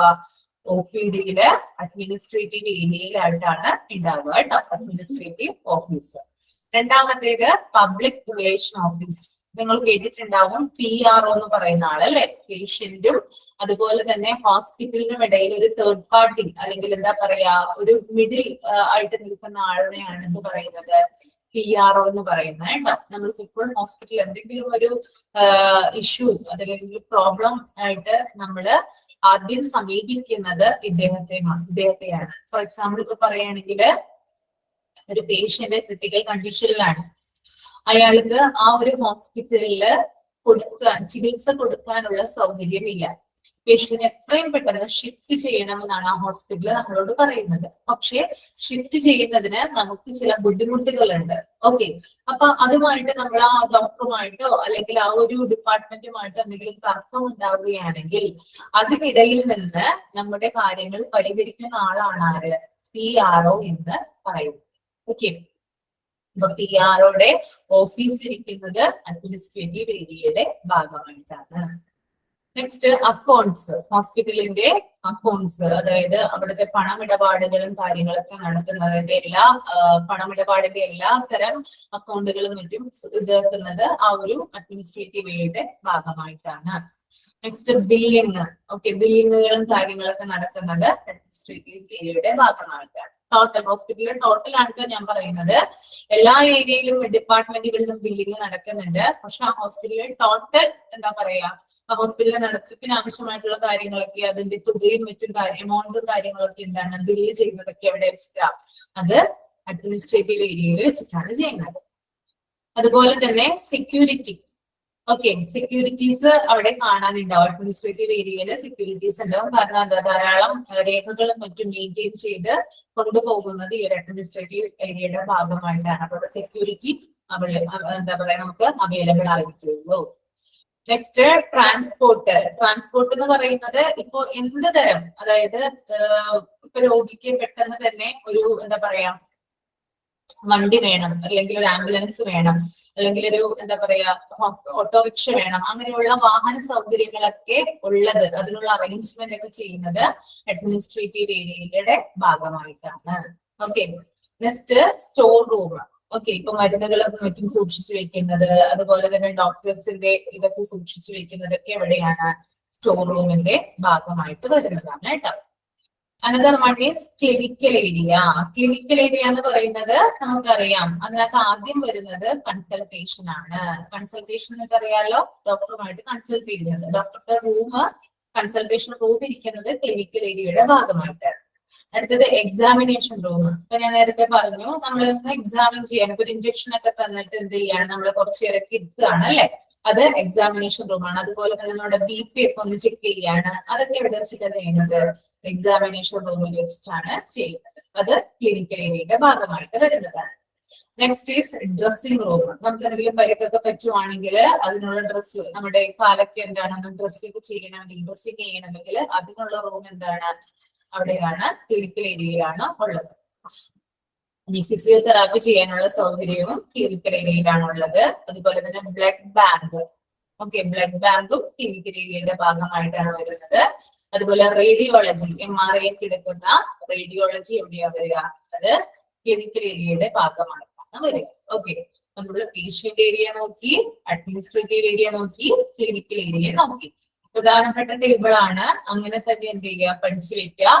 ഇതിനകത്ത് ഉൾപ്പെടാത്തത് ഏത്, ഉൾപ്പെടുന്നത് ഏതെന്നുള്ള ചോദ്യം ഉണ്ടാവുക കേട്ടോ. ഡസ് നോട്ട് കം അണ്ടർ, അല്ലെങ്കിൽ which of the following is included in clinical area, അങ്ങനെയുള്ള ക്വസ്റ്റ്യൻസ് ഒക്കെ ഇതിൽ നിന്ന് വരാം.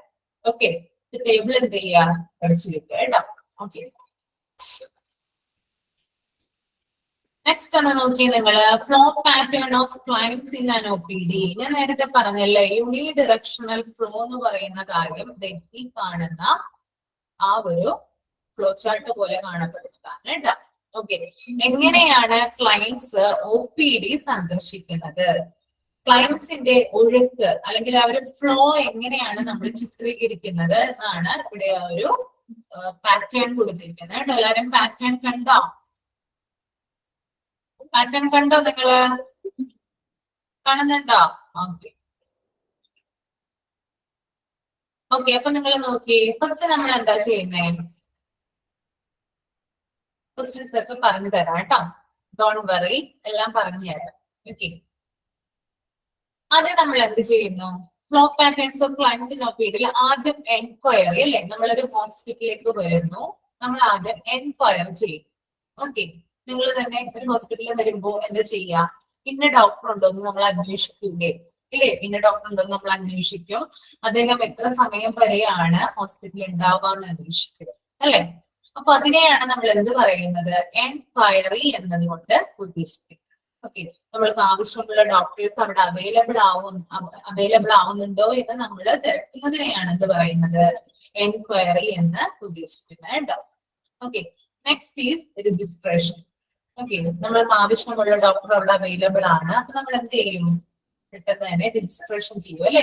നമ്മുടെ പേര്, നമ്മുടെ വയസ്സ്, നമ്മുടെ ഫിസിക്കൽ അല്ലെങ്കിൽ നമ്മുടെ എന്താണ് നമ്മുടെ ഫിസിക്കൽ കണ്ടീഷൻ, നമ്മുടെ അഡ്രസ്, അങ്ങനെയുള്ള കാര്യങ്ങൾ, മൊബൈൽ നമ്പർ, ഇതൊക്കെ കൊടുത്തിട്ട് എന്ത് ചെയ്യും? നമ്മള് ഒരു പേപ്പർ അവിടെ കാണുന്ന ഒരു ഫോമിൽ നമ്മൾ ഫില്ല് ചെയ്യും. ഫില്ല് ചെയ്ത ഫോം നമ്മൾ റിസപ്ഷനിസ്റ്റിന് കൊടുക്കും. അവരത് എന്ത് ചെയ്യും? കമ്പ്യൂട്ടറിലേക്ക് നേരെ ഫീഡ് ചെയ്തിട്ട് എന്ത് ചെയ്യും? സ്റ്റോർ ചെയ്യും. പിന്നെ നമുക്കൊരു ഫയൽ നമ്പറും തരും. തുടർന്ന് അവര് ഫയൽ എടുക്കും അല്ലെ. ഇതാണ് റിസപ്ഷനിസ്റ്റ് ചെയ്യുന്ന ജോലി എന്ന് പറയുന്നത്. ഓക്കെ, ഫയൽ എടുത്തു കഴിഞ്ഞാൽ ഇപ്പൊ പുതിയതായിട്ടാണ് ഒരു ഫയൽ നമ്മൾക്ക് എടുക്കുന്നതെങ്കിൽ അവർ നമ്മളോട് പറയും ഫയൽ എടുത്ത് വെച്ചിട്ടുണ്ട് ഇന്ന ഏരിയയിലോട്ട് നമ്മളോട് പോകാനായിട്ട് പറയും. ഓക്കെ, തുടർന്ന് നമ്മൾ ആ ഒരു ഏരിയയിൽ ചെല്ലും. അതിനെയാണ് വെയിറ്റിംഗ് ഏരിയ എന്നതുകൊണ്ട് ഉദ്ദേശിക്കുന്നത്. ഓക്കെ, വെയിറ്റിംഗ് ഏരിയയിലോട്ട് നമ്മൾ പോകുന്നു. അവിടെ ചെന്ന് നമ്മൾ കുറച്ചു നേരം എന്ത് ചെയ്യുന്നു, ടൈം നമ്മൾ സ്പെൻഡ് ചെയ്യുന്നു. ഓക്കെ, അതിനുശേഷമാണ് നമ്മളെ ഡോക്ടർ വിളിക്കുന്നത്. ചില സ്ഥലത്ത് ഡിസ്പ്ലേ ടോക്കൺ ഉണ്ടാവും അല്ലെ, ഡിസ്പ്ലേ സിസ്റ്റം നമുക്ക് കാണാൻ സാധിക്കും. ചില സ്ഥലത്ത് ഡോക്ടറുടെ കൂടെ നിൽക്കുന്ന സഹായികളായിരിക്കും നമ്മളുടെ പേര് വിളിക്കുക. അങ്ങനെ പല വിധത്തിലുണ്ട്. നമ്മള് ഡോക്ടറെ വിളിക്കുകയും നമ്മൾ നേരെ കൺസൾട്ടേഷൻ റൂമിലേക്ക് ചെയ്യുകയും ചെയ്യും. ഓക്കെ, ഇനി കൺസൾട്ടേഷൻ കഴിഞ്ഞതിന് ശേഷം ഓക്കെ, ഇത്രയും ക്രമം നിങ്ങൾക്ക് ക്ലിയർ ആയോ? അതിനുശേഷം വേണം ബാക്കിയുള്ളത് പറയാനായിട്ട്. ഇത്ര മനസ്സിലായില്ലേ? ഓക്കെ, അപ്പോ first one is enquiry, then registration, then waiting hall and then consultation room. Okay, ഡോക്ടറുമായിട്ട് നമ്മൾ ഡോക്ടറുടെ കൺസൾട്ടേഷൻ റൂമിലേക്ക് കയറി ചെല്ലുവാണ്. ഡോക്ടറുമായിട്ട് നമ്മുടെ ഹെൽത്ത് ഇഷ്യൂ നമ്മൾ ഷെയർ ചെയ്യണമെങ്കിൽ ഇന്ന ഒരു പ്രോബ്ലം ഉണ്ട്, 2 ദിവസമായത് തുടങ്ങിയിട്ടെന്ന് പറയുമ്പോൾ ഡോക്ടർ അതൊക്കെ എന്ത് ചെയ്യും, ആ ഒരു ഫയലില് രേഖപ്പെടുത്തും അല്ലെ. നമ്മുടെ പേര് അതൊക്കെ ഉണ്ടാവും, അതിനകത്ത് പേരും വയസ്സൊക്കെ ഉണ്ടാകും. നേരത്തെ റിസപ്ഷനിസ്റ്റ് എന്ത് ചെയ്തിട്ടുണ്ടാവും, അതൊക്കെ എഴുതിയിട്ടായിരിക്കും ആ ഫയല് ഡോക്ടർക്ക് കൈമാറിയിട്ടുണ്ടാവുക. ഇനി നമ്മൾ ഡോക്ടർ എന്ത് ചെയ്യാണ്, നമ്മുടെ ഫിസിക്കൽ കണ്ടീഷനൊക്കെ ഡോക്ടർ എഴുതുകയാണ്. എഴുതി കഴിയുമ്പോൾ എന്ത് ചെയ്യും, എന്തെങ്കിലും അതായത് നമ്മൾ പറയുന്ന സിംറ്റംസ് വെച്ചിട്ട് ഡോക്ടർ എന്ത് ചെയ്യും, ഒന്ന് ബ്ലഡ് ടെസ്റ്റ് ചെയ്യാനോ അല്ലെങ്കിൽ ഒന്ന് എക്സ്റേ എടുക്കാനോ ആയിട്ട് ഡോക്ടർ നമ്മളോട് സജസ്റ്റ് ചെയ്യും. അതിനെയാണ് ഇവിടെ ഇൻവെസ്റ്റിഗേഷൻ ഫെസിലിറ്റീസ് എന്നതുകൊണ്ട് ഉദ്ദേശിക്കുന്നത്. ഓക്കെ, എന്ത് ചെയ്തു, ഇപ്പൊ എന്താണ്, എനിക്ക് ഭയങ്കര ചുമയാണ്, ഡോക്ടറോട് ഞാൻ പറയുകയാണെങ്കിൽ ഭയങ്കരമായിട്ട് ചുമയും പനിയൊക്കെ ഉണ്ടെന്ന് പറയുമ്പോ ഡോക്ടർ എന്ത് ചെയ്യില്ല, നേരിട്ട് നമുക്ക് മരുന്ന് പ്രിസ്ക്രൈബ് ചെയ്യില്ല. അതിന് പകരം ആദ്യം നിങ്ങളൊന്ന് ടെസ്റ്റ് ചെയ്ത് വരുമെന്നും പറഞ്ഞിട്ട് പ്രത്യേകമായിട്ടുള്ള പ്രിസ്ക്രിപ്ഷൻ നമുക്ക് തരും. നമ്മൾ അതുകൊണ്ട് നേരെ ബ്ലഡ് ടെസ്റ്റ് ചെയ്യുന്ന ആ ഒരു സ്ഥലത്തേക്ക് ലബോറട്ടറിയിലേക്ക് പോകുന്നു. നമ്മൾ അവിടെ നിന്ന് ബ്ലഡ് ടെസ്റ്റ് ചെയ്തതിന് ശേഷം 1/2 മണിക്കൂർ കഴിഞ്ഞിട്ട് വീണ്ടും ആ റിസൾട്ടുമായിട്ട് ഡോക്ടറുടെ അടുത്ത് ചെല്ലുന്നു. ഓക്കെ, അത് ഡോക്ടറെ കാണിക്കുന്നു. അപ്പൊ ആ ഒരു ബ്ലഡ് ടെസ്റ്റിന്റെ റിസൾട്ടിൽ ചിലപ്പോൾ നമുക്ക് ESR കൂടുതലായിരിക്കാം, അല്ലെങ്കിൽ കൗണ്ട് കൂടുതലായിരിക്കാം. അതിനനുസരിച്ചുള്ള മരുന്നുകൾ ഡോക്ടർ നമുക്ക് പ്രിസ്ക്രൈബ് ചെയ്യുന്നു. അതിനുശേഷം നമ്മൾ നേരെ ഫാർമസിയിലേക്ക് പോകുന്നു, മരുന്ന് മേടിക്കുന്നു, നമ്മൾ വീട്ടിലേക്ക് എക്സിറ്റ് ആകും, പുറത്തേക്ക് പോകുന്നു കേട്ടോ. ഇതാണ് OPD-യിലെ ഒരു ഫ്ലോ പാറ്റേൺ. ഇതാണ് ഞാൻ നേരത്തെ പറഞ്ഞ യൂണി ഡിറക്ഷണൽ ഫ്ലോ എന്ന് പറയുന്നത്. അപ്പൊ ക്ലിയർ ആയോ എല്ലാവർക്കും? ക്ലിയർ ആയെന്ന് കരുതുന്ന കേട്ടോ. ഇതൊരിക്കലും നമുക്ക് മറിച്ചും തിരിച്ചു, അതായത് ഇപ്പൊ വെയിറ്റിംഗ് ഹാളിന്റെ അവിടെ ഫാർമസിന്ന് നമുക്ക് കൊണ്ടുവയ്ക്കാനായിട്ട് സാധിക്കില്ല. കൺസൾട്ടേഷൻ റൂമിന്റെ അവിടെ ഇൻവെസ്റ്റിഗേഷൻ ഫെസിലിറ്റീസ് നമുക്ക് എഴുതാനായിട്ട് സാധിക്കില്ല. ഓക്കെ, ഇതിനെയാണ് യൂണി ഡിറക്ഷണൽ ഫ്ലോ എന്നതുകൊണ്ട് ഉദ്ദേശിക്കുന്നത് കേട്ടോ. അപ്പൊ ഈ ഒരു ക്രമം എന്ത് ചെയ്യാം, പഠിച്ചു വെക്കുക കേട്ടോ. ഓക്കെ, നെക്സ്റ്റ് നമ്മള് എക്യുപ്മെന്റിലേക്ക് പോവാം. എന്തൊക്കെ എക്യുപ്മെന്റ് ആണ് അവിടെ കാണപ്പെടുക എന്ന് നോക്കാം കേട്ടോ. ഒരു ഹോസ്പിറ്റലിനെ സംബന്ധിച്ചുള്ള കാര്യങ്ങളാണ് പറയുന്നത് കേട്ടോ. ആദ്യം ഡയഗ്നോസ്റ്റിക് ആണ് വരുന്നത്. ഡയഗ്നോസ്റ്റിക് എന്ന് പറയുമ്പോൾ എന്താണ്, രോഗനിർണയവുമായി ബന്ധപ്പെട്ടിട്ടുള്ള ഉപകരണങ്ങളാണ് ഡയഗ്നോസ്റ്റിക് എക്യുപ്മെന്റിൽ വരിക. അതിനകത്ത് ആദ്യം വരുന്നത് BP അപ്പാരറ്റസ്. BP അപ്പാരറ്റസ് നിങ്ങൾക്ക് അറിയാമല്ലോ, ബ്ലഡ് പ്രഷർ നോക്കുന്നത് അല്ലെ.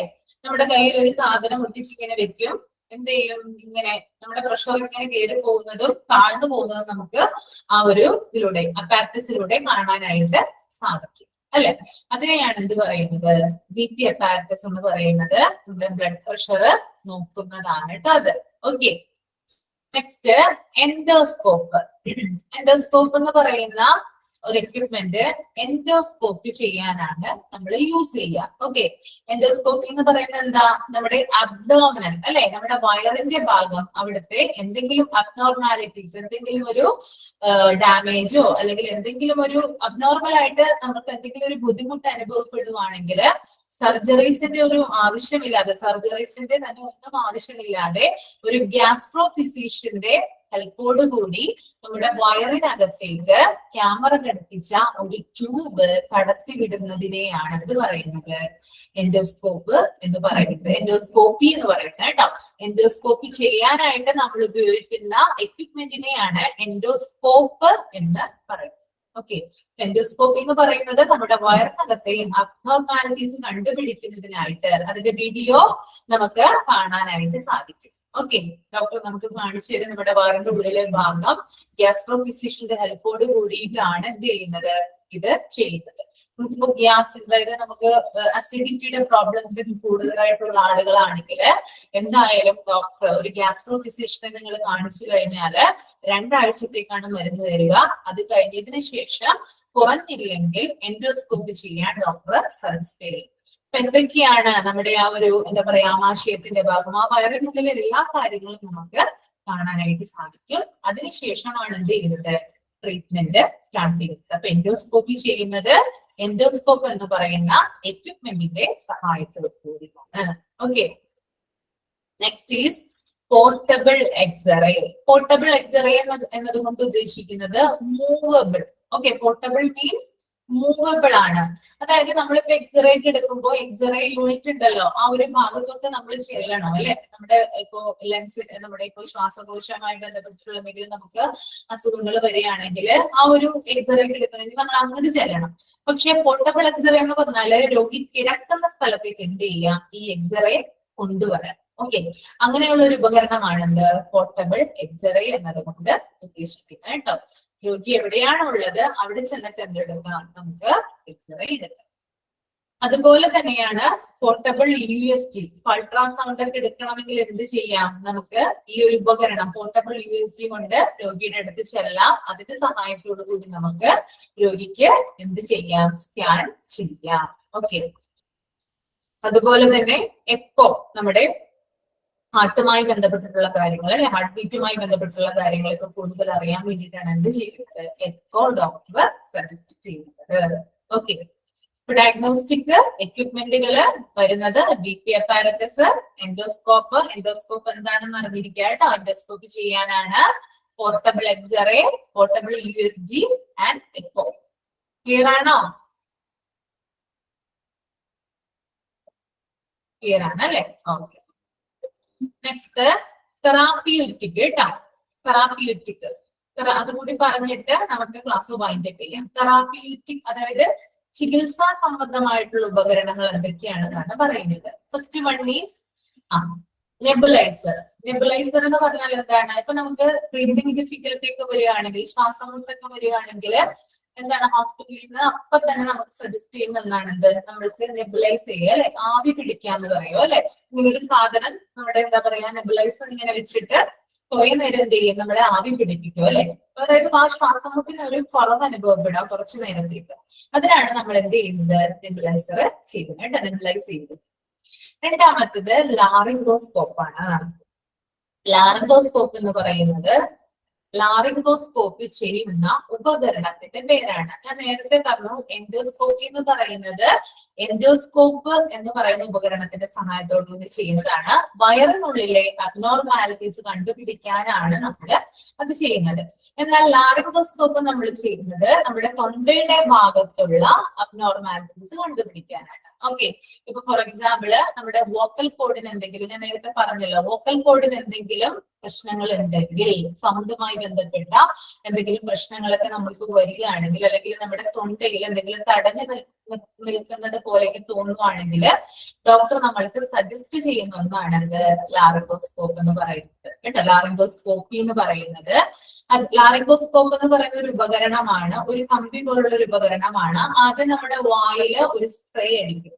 നമ്മുടെ തൊണ്ട മരയിക്കാൻ വേണ്ടിയിട്ടാണ് അങ്ങനെ ചെയ്യുന്നത് കേട്ടോ. മരവിപ്പ് ഉണ്ടാവാൻ വേണ്ടിയിട്ട് ചെയ്യും. ഓക്കെ, എന്നിട്ട് ഈ ഒരു ഉപകരണം ലാറിംഗോസ്കോപ്പ് എന്ന് പറയുന്ന ഒരു ഉപകരണം നമ്മുടെ തൊണ്ടയിലൂടെ ഇങ്ങോട്ട് ഇറക്കും. നമുക്ക് പെയിൻ അനുഭവപ്പെടില്ല. കാരണം എന്താ? സ്പ്രേ ചെയ്ത് നമ്മുടെ ആ ഒരു ഭാഗം മരവിപ്പിച്ചിരിക്കുകയാണ്, അതുകൊണ്ട് പെയിൻ ഉണ്ടാവില്ല. ഓക്കെ, ഈ ഒരു സാധനം അതായത് ഇങ്ങോട്ട് ഇറക്കും. ഇറക്കി കഴിഞ്ഞാല് സ്ക്രീനിൽ നമുക്ക് എന്ത് കാണാം? നമ്മുടെ ആ വോക്കൽ കോഡിൽ നമ്മുടെ ഒരു തൊണ്ടയുടെ ഭാഗം മുഴുവനായിട്ട് കാണാനായിട്ട് സാധിക്കും. ഓക്കെ, ഇപ്പോ ചെറിയ തൈറോയ്ഡ് പോലുള്ള അസുഖങ്ങളൊക്കെ ഉള്ളവർക്ക് ചെറിയ ചെറിയ മുഴകള് നൊഡ്യൂൾസ് ഉണ്ടാകും ആ ഒരു ഭാഗത്തായിട്ട്. അങ്ങനെയുള്ള ആളുകളുടെ ഗോയിറ്റർ പോലുള്ള സ്ത്രീകൾക്കൊക്കെ ഏറ്റവും കൂടുതലുള്ളതാണ് ഗോയിറ്റർ എന്ന് പറയുന്ന ഒരു രോഗം. അതൊക്കെ ഉള്ളവർക്ക് ലാറിംഗോസ്കോപ്പിയാണ് അവരുടെ ആ ഒരു വശം, ആ ഒരു ഭാഗം പാട്ട് കാണാൻ വേണ്ടിയിട്ട് ലാറിംഗോസ്കോപ്പിയാണ് ഡോക്ടർമാർ സജസ്റ്റ് ചെയ്യുക. അതിലൂടെ ചെറിയ ചെറിയ മുഴകളോ മറ്റോ ഉണ്ടെങ്കിലൊക്കെ നമുക്ക് സ്ക്രീനിലൂടെ കാണാനായിട്ട് സാധിക്കും. ഓക്കെ, അപ്പൊ തൊണ്ടയുടെ ഭാഗത്താണ് എന്ത് ചെയ്യുന്നത് നമ്മള് ലാറിംഗോസ്കോപ്പി ചെയ്യുന്നത്. എന്നാൽ എൻഡോസ്കോപ്പി ചെയ്യുന്നത് വയറിന്റെ ഭാഗത്തായിട്ടാണ്. ക്ലിയർ ആണോ? ക്ലിയർ?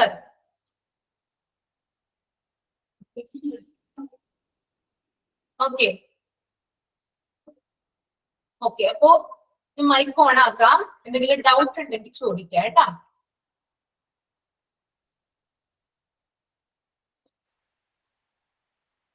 എന്തെങ്കിലും ഡൗട്ടുകളും കാര്യങ്ങളും ഉണ്ടെങ്കിൽ ചോദിച്ചോളൂ.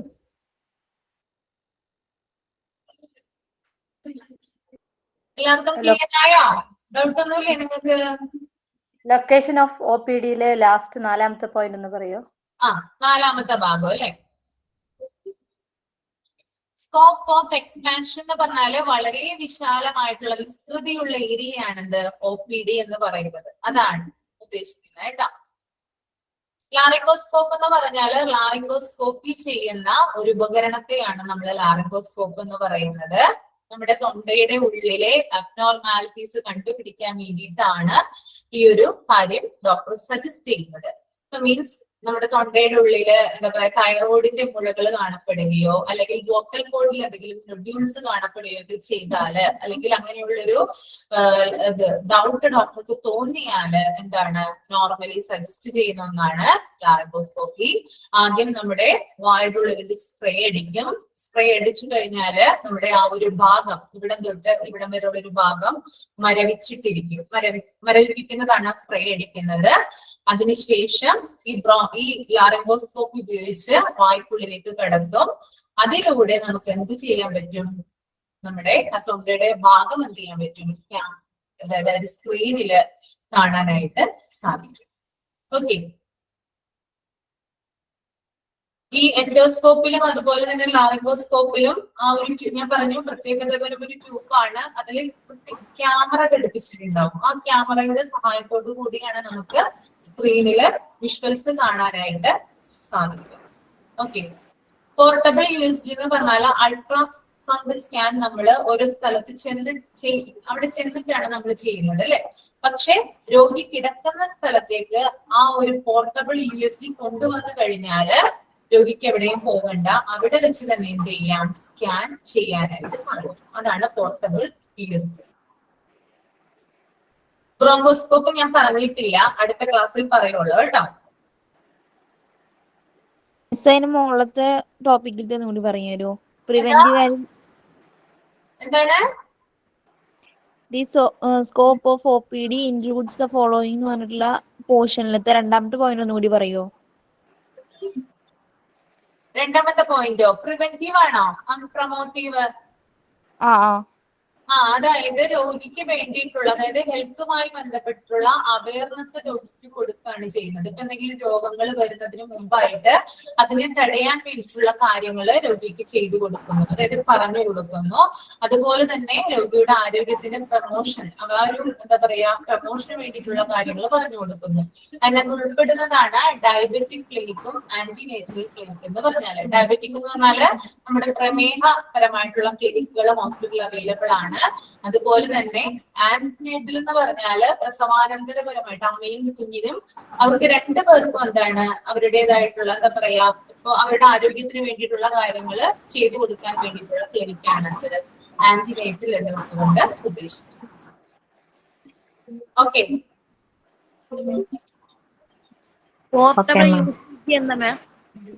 പോർട്ടബിൾ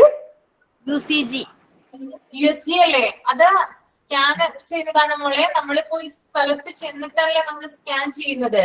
പക്ഷെ ഈ പോർട്ടബിൾ USG എന്ന് പറയുന്ന ഉപകരണം കൊണ്ട് രോഗി എവിടെയാണോ ഇരിക്കുന്നത് അല്ലെങ്കിൽ കിടക്കുന്നത് അവിടെ ചെന്നിട്ട് എന്ത് ചെയ്യാം? രോഗിക്ക് സ്കാൻ ചെയ്യാം. ആ ഒരു അതിനു വേണ്ടി ഉപയോഗിക്കുന്ന ഒരു ഉപകരണത്തിന്റെ പേരാണ് portable USG. Portable means movable. നമുക്ക് എവിടെ വേണമെങ്കിലും എന്ത് ചെയ്യാം? ഇത് കൊണ്ട് നടക്കാം കേട്ടോ. Okay thank you miss. ഇനി ഡൗട്ട് ഉണ്ടോ ആർക്കെങ്കിലും? ക്ലിയർ ആയോ നിങ്ങൾക്ക് എല്ലാവരും? ഡൗട്ട് ഇല്ലല്ലോ? ഇല്ല. പക്ക clear? Okay ma'am, thank you. Okay, thank you miss. നന്നായിട്ട് വായിക്കാം കേട്ടോ. ബ്രോങ്കോസ്കോപ്പ് നെക്സ്റ്റ് ക്ലാസ്സിൽ പറഞ്ഞുതരാം. Okay teacher. Thank you. Thank you. Thank you ma'am. Thank you, ma'am. Thank you, ma'am. Thank you ma'am. Thank you ma'am.